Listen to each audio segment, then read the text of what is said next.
waiting for a train. A train that'll take you far away. You know where you hope this train will take you. But you can't know for sure. Yet it doesn't matter. Now tell me why!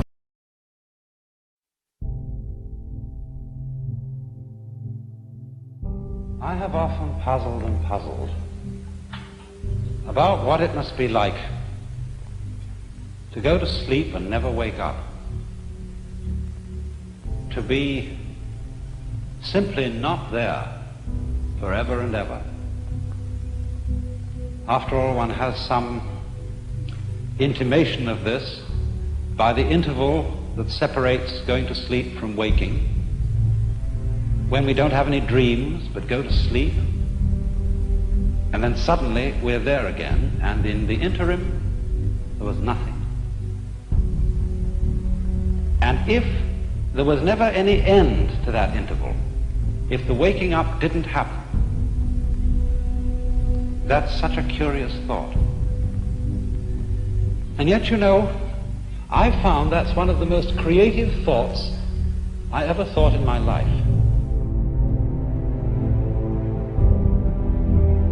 What is your state of mind when you contemplate the possibility of everything becoming nothing?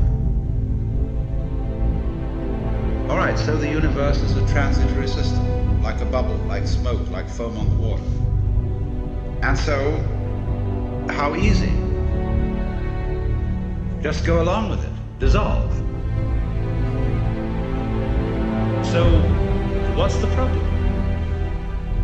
Why don't we want to give up? What do we think we're going to get by holding on and by resisting the dissolution? What I'm interested in for you to feel is what do you really feel like inside at the prospect of there being nothing, of this whole thing being a bubble that dissolves? There is always a curious tie at some point between the fall and the creation.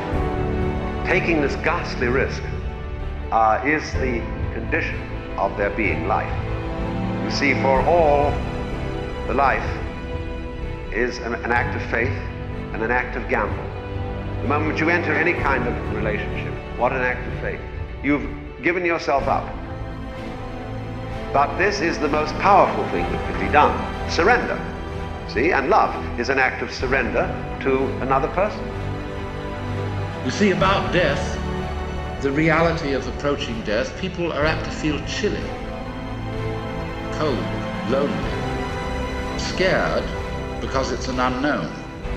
The most frightening thing about death is there might be something beyond it, and you don't know what it is. Of course, everybody wishes to hold forever to the memories and to the people and the situations that he particularly loves. But surely, if we think this through, is that what we actually want? Do we really want to have those we love, however greatly we love them, for always and always and always and always? Isn't it inconceivable that even in a very distant future, we wouldn't get tired of it?